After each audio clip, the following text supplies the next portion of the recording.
This week on Beyond Stillness, Stories After Stroke, we welcome guest Aaron Hachez, who suffered a stroke on April 11th, 2011. Aaron, a father and appreciator of life's little moments, taught himself computer programming at age 11 and went on to work as a professional programmer for 20 years.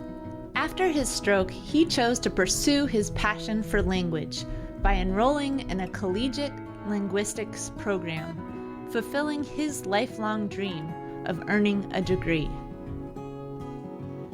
Aaron shares his recovery journey, describing the experience of waking as a newborn in an adult body.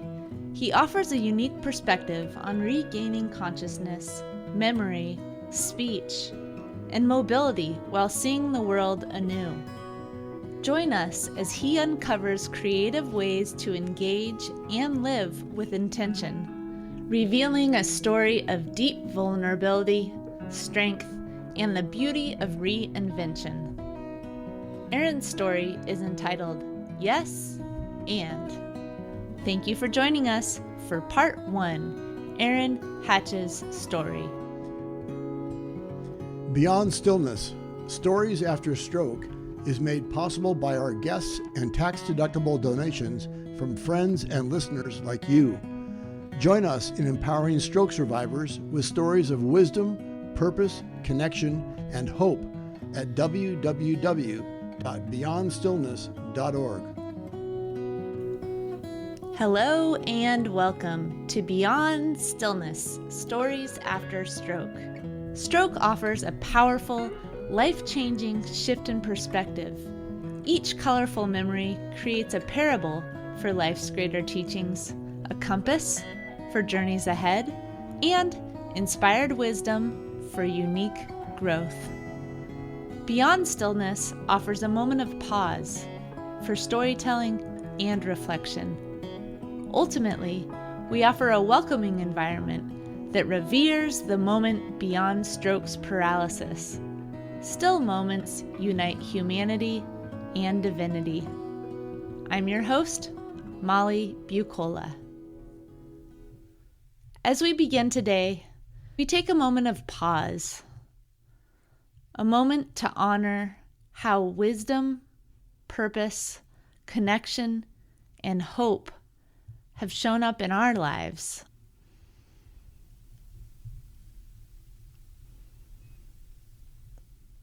And we give thanks.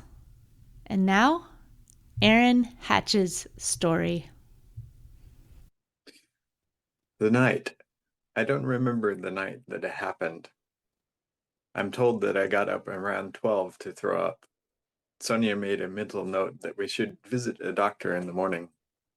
She awoke to me seizing around 5 a.m. and called 911. 4 burly firemen rushed into our townhome. They were all jostling to fit their wide and tall bodies into our small bedroom. They carried me on a stretcher down 3 flights of stairs and into the ambulance, which rushed me to Swedish hospital. I don't remember the night until much later when my wife Sonia and 2 teenagers, Kane and Lydia, began telling me their memories of that night. I have images in my head, but I'm unsure whether they are mine or I crafted them later. Headaches were the norm in my life, but they were more frequent in the 3 months leading up to the night. That Friday, I went to bed with a particularly painful headache. I had just finished a proposal to my company, Iceland. The proposal took an unexpected and dispiriting turn. I had to set that disappointment aside because we were planning to go out to Wenatchee from our home in Seattle the next day to visit my 54-year-old mother. Her stage 4 breast cancer had been in remission. When she called earlier in the week to ask us to visit, I was concerned. She had never urged a visit before. I later learned that the cancer had returned with a vengeance, and she only had a couple of months to live. I don't usually worry until I have all the information, but I was a little worried that night. I assume I ate, took ibuprofen, and went to bed early, as I did most nights when I have a particularly bad headache. I woke up 3 weeks later with no memory of that night, just flashes that I can't connect with a certain time. The first flash is one of being wheeled down a seemingly endless corridor, laying face up on a stretcher. The same fluorescent light coming into view above me, then passing overhead, only to come into view again at my feet. I was mentally working through an endless code loop. For I equals 0, if I is less than 100, increment I, then I'd lose my place and have to start all over again. For I equals 0, if I is less than 100, increment I lost my place, start over. As a programmer, I would often work through code in my head, trying to find solutions to a particular problem. But there was no solution here. I was in an endless loop. Sonia walked beside the stretcher, comforting me and reassuring me. You're going to be okay. It's all right. I heard her words, but they didn't sink in. I was busy trying to find a solution and break the endless loop. Second flash. I remember the feeling of something uncomfortable in my nose and back of my throat. Swallowing was painful. Like when you first have a cold, not yet full blown. I felt there was something there that I needed to rid myself of. In perpetual darkness, I remember gripping something and pulling, gagging until it came blissfully free. I had pulled out my feeding tube. I hear I did this more than once, and it had to be sewn directly into my stomach. When I woke up, I was like a newborn in an adult body. I was just experiencing the world around me. I was interrupt-driven. I'd hear a sound and react. Therapists, nurses, and my wife were present, asking me questions. I wasn't thinking, just responding. Thumbs up, thumbs down, no thoughts, no words in my head or out of my mouth. I didn't know that I'd had a stroke. I didn't realize where I was or that it was an unusual situation at that point. The third flash is of my wife coming into the hospital room. I knew that I knew her. I didn't remember our relationship. I was just glad to see her. Then I saw my daughter and felt even more joyous, though I couldn't remember my relationship with her either. I think that she was in the room already. I just wasn't aware of it. There was a memory board with photos of family and personal drawings. There was a drawing my daughter made of a person, herself maybe. I remember the shape of the board, like a school science fair project, with folded sides to make it stand up. I recognized photos of what may have been my life, and recognized that the faces of the people visiting were also on the board. The next memories from that time are like a photo album. I don't have actual photos, just snapshot memories in my head. I have an image of myself riding in an ambulance. The next snapshot is me, sitting in a wheelchair outside what I now know to be the skilled nursing facility. The building was so tall and in an urban setting. It was right by I-5. I have no thoughts or feelings that go along with these images. The doctors had given me a 3% chance of survival and thought if I did survive, I would be bound to a wheelchair and nonverbal for the rest of my life. They gave Sonia a list of nursing homes, thinking that would be the best place for me. Sonia knew better. She knew I'd create my own path. She chose the nursing facility with the best rehabilitation program. At the facility, I had my own room and bathroom. It was well lit and had lively decorations. There was a big dining room with huge windows that overlooked the city. It was a nice place to host my visitors. One of my first memories is of a speech therapist sitting at my bedside with primary colored flashcards. I thought, weird, these look like kids' flashcards. One was of a kitchen scene with some things going wrong, like the sink was overflowing, but the mother was ignoring the overflow. The kids were getting into the cookie jar, maybe. I remember a card with an apple on it. The apple was bright red on a green background. She would ask me if I knew what was on the cards. I recognized all of them, I think. I don't know if I could say what they were at first. My speech was very stilted and slow. My speech mirrored that of a toddler learning to speak, or Flash Slothmore, the DMV sloth from Zootopia, word by word, very slowly, like, "What can I do for you today?" With a very similar expression, slow but happy. My occupational therapist was very pregnant, and the physical therapist had short, brown, curly hair and a nice smile. They only worked with me for about 45 minutes per day, but it was better than nothing. That first week, I remembered that Mom was dying. My wife confirmed this in conversation one day. Before then, I didn't realize I had a mom, or father, or indeed anyone outside of the people who came to see me.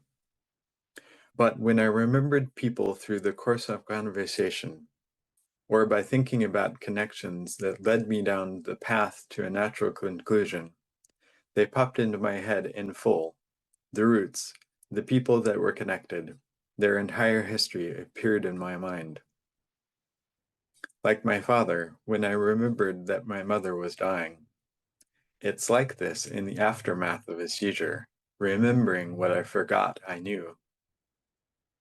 My wife revealed that Mom was given 2 months or so to live. I knew that I needed to get out there to see her. I wanted to do it under my own power, not to be carried in a wheelchair up the steps of my parents' home. When my physical therapist asked what my goal was, I said, I need to get up a full flight of stairs, and I need to achieve it fast. I need to achieve it because my mom is dying, and I need to be able to get in the house.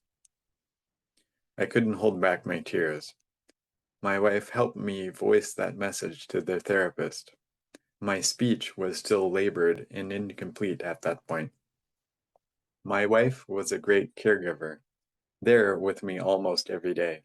With the assistance of my physical therapist, I was eventually able to get up 2 flights of steps in the stairwell of that building, the skilled nursing facility. I got to see my mother one last time. They allowed me to leave the skilled nursing facility. Not that it was a jail, but I needed intensive care around the clock. It was very important that I be off the feeding tube if I were to travel.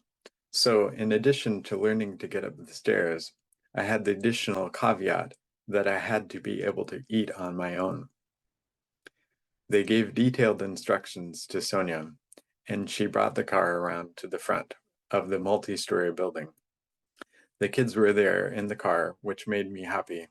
We headed out to Wenatchee. A week or so after we returned from Mom's, I made big strides. The doctor said it was unusual and realized I needed a different type of care.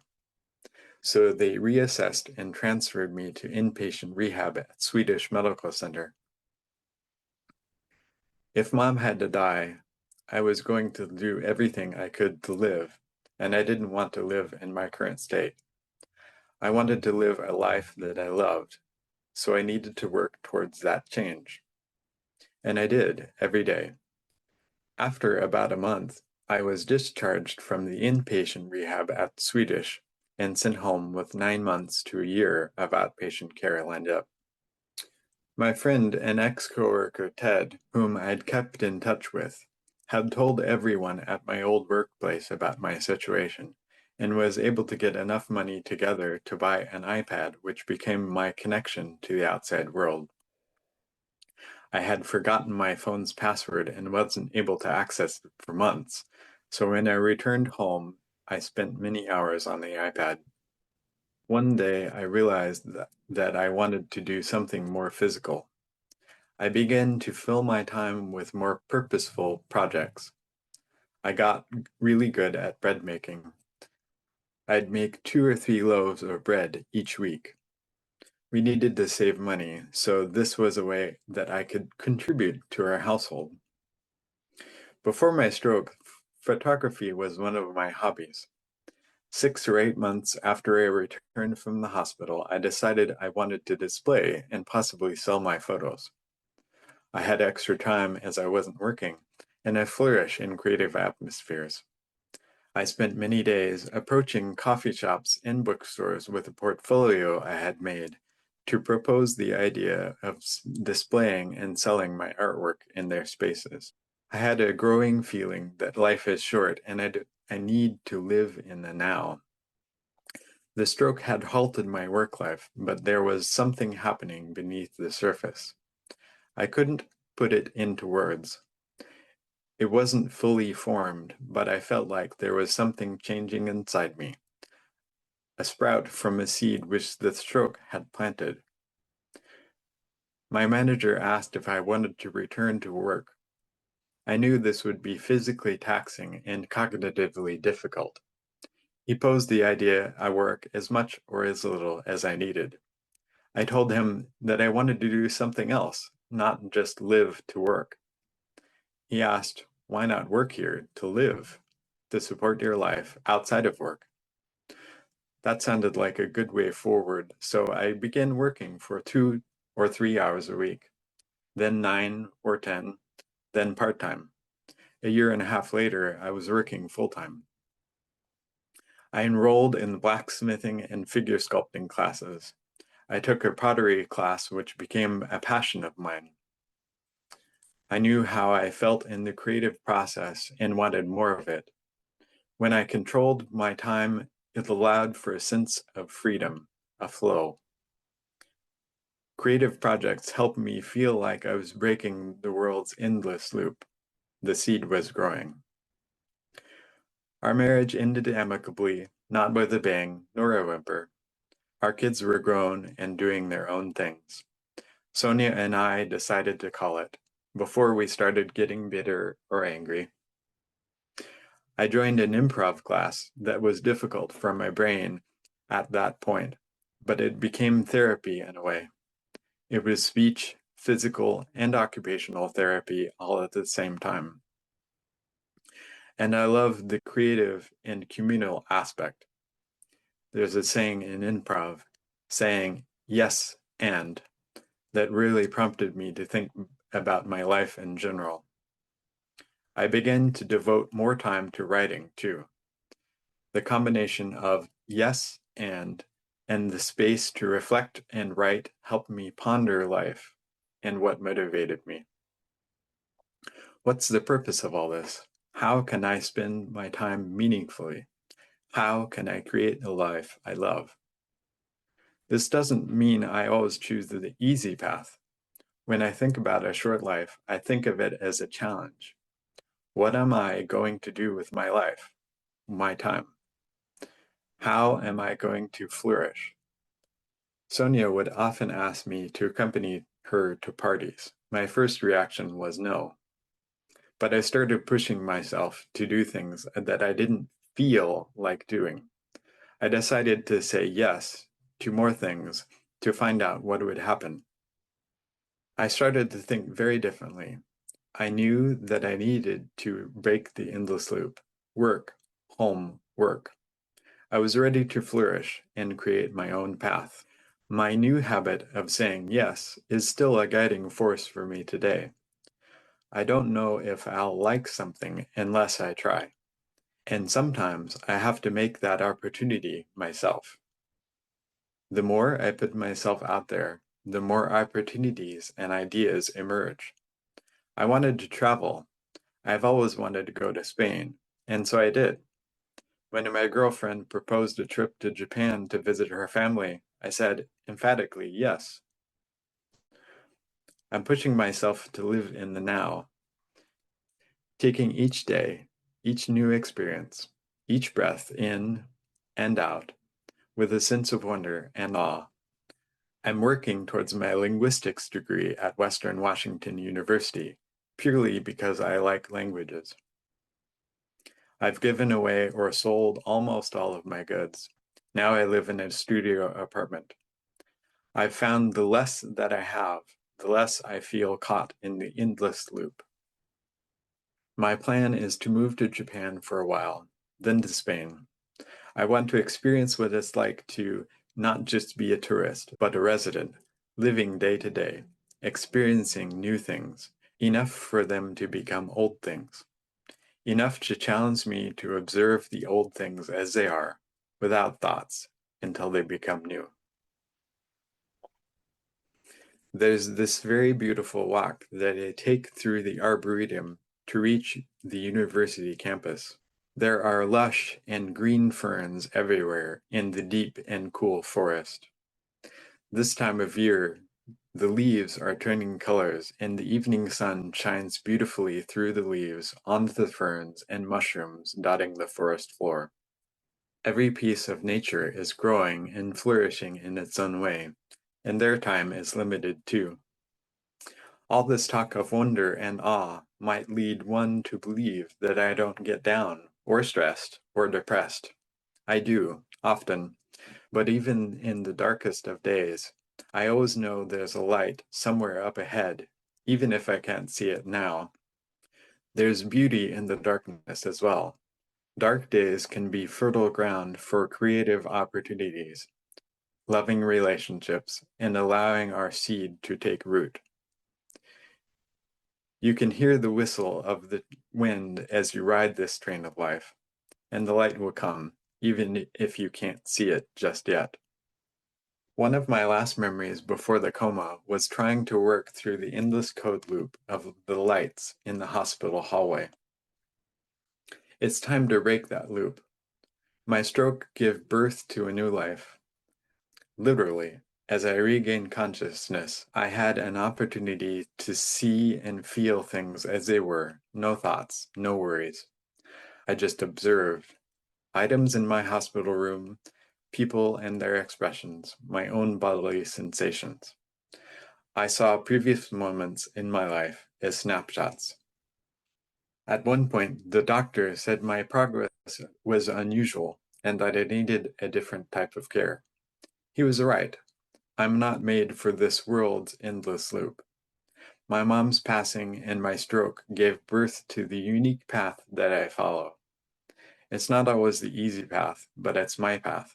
I chose to create, to say yes and to life. My hope for every stroke survivor is that you find a way to say yes and to new experiences, grow in new and unexpected ways, to find life and joy in the details, the daffodil that grows between cracks in the sidewalk, the smell of the earth after heavy rain, the sight of an unusual bird, or the sound of the bees buzzing merrily in the afternoon sun. Storytelling empowers us to share our experiences in a way that invites others to reflect on their own. In closing, we offer reflection questions as an opportunity to spark dialogue with yourself, friends, family, or fellow stroke survivors. In a moment, I'll read questions aloud. You can also find them written in the podcast episode description. What new and exciting creative project would you like to explore? How could you take one step towards that this week? How have you created opportunities with the motto, yes and? How would you like to do so moving forward? Beyond Stillness, Stories After Stroke is made possible by our guests and tax-deductible donations from friends and listeners like you. Join us in empowering stroke survivors with stories of wisdom, purpose, connection, and hope at www.beyondstillness.org. Another way to support is to like, share, or subscribe to our weekly show. Thank you for listening to Part 1, Aaron Hachez' story. Stick with us for Part 2, Aaron Hachez' interview. Each colorful memory creates a parable for life's greater teachings, a compass for journeys ahead, and inspired wisdom for unique growth. In today's episode, we explored Aaron Hachez' powerful journey, an experience marked by the night of life-altering changes. Aaron shared his mental snapshots of waking in the hospital bed, grappling with a loss of memory, speech, and mobility. He also shared ways he began to see the world anew. Aaron found joy in creative pursuits and embraced a yes and approach to life. His story highlights how adversity can lead to growth and self-discovery. Thank you for joining us on this healing journey. And remember, as part of the stroke community, you are more than supportive. You are inspirational. If this episode resonated with you, please share it with others and consider donating to Beyond Stillness Stories After Stroke. If you are part of the stroke community and have a story you'd like to share on the show, please contact us. Email molly@beyondstillness.org.